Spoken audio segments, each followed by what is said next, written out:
साथियों, अब इसी मॉडल पर हम खेती के मामले में पिछड़े देश के 100 जिलों का, जो खेती के क्षेत्र में बाकी चीजों में आगे होंगे, ऐसे 100 जिलों का हम विकास करना चाहते हैं, उस पर ध्यान केंद्रित करके काम करना चाहते हैं।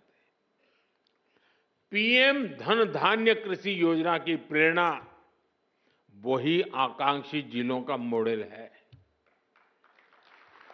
इस योजना के लिए 100 जिलों का चयन बहुत सोच समझकर किया गया है। 3 पैरामीटर्स पर इन जिलों का चुनाव किया गया है। पहला, खेत से कितनी पैदावार होती है।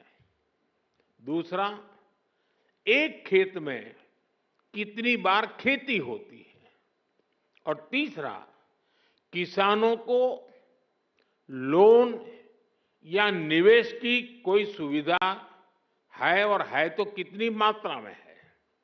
साथियों, हमने अक्सर 36 के आंकड़े की चर्चा सुनी है। हम बार बार कहते हैं उनके बीच तो 36 का आंकड़ा है, लेकिन हर चीज को हम चुनौती देते हैं, उसको उल्टा करते हैं। इस योजना में हम सरकार की 36 योजनाओं को एक साथ जोड़ रहे हैं। जैसे प्राकृतिक खेती पर राष्ट्रीय मिशन है, सिंचाई के लिए पर ड्रॉप मोर क्रॉप अभियान है, तेल उत्पादन को बढ़ाने के लिए तिलहन मिशन है, ऐसी अनेक योजनाओं को एक साथ लाया जा रहा है। पीएम धन धान्य कृषि योजना में हमारे पशुधन पर भी विशेष फोकस किया जा रहा है।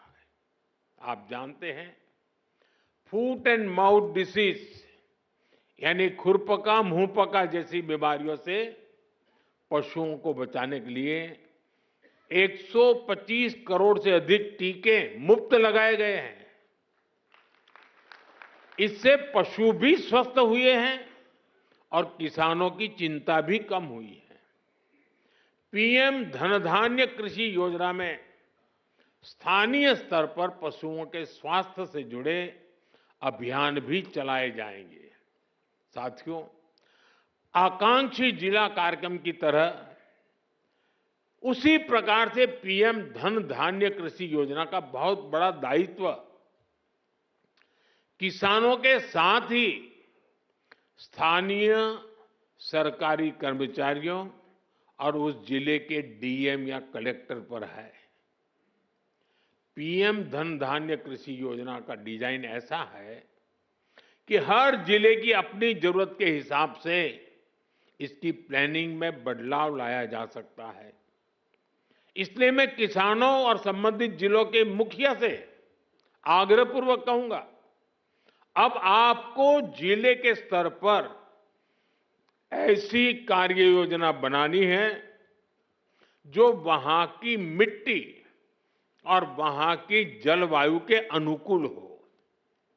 वहां कौन सी फसल होगी, बीज की कौन सी वैरायटी लगेगी, कौन सी खाद कब उचित रहेगी, ये आप सबको मिलकर के एक नए तरीके से सोच समझकर निर्धार करना चाहिए और उसको लागू करना चाहिए। आपको हर क्षेत्र, हर खेत के हिसाब से प्लानिंग करनी होगी। अब जैसे कहीं पानी अधिक होता है तो वहां वैसी उपज होगी, कहीं पानी की कमी है तो वहां उस प्रकार की फसलें उगानी होगी। जहां खेती संभव नहीं, वहां पशुपालन और मत्स्य पालन को बढ़ावा देना होगा। कुछ क्षेत्रों में मधुमक्खी पालन एक बेहतर विकल्प होगा। तटीय इलाकों में सीवीड फार्मिंग एक शानदार विकल्प हो सकता है। पीएम धन धान्य कृषि योजना की सफलता लोकल लेवल पर इसके इंप्लीमेंटेशन से ही होगी।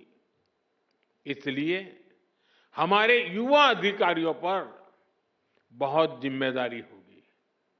उनके पास कुछ कर गुजरने का मौका है।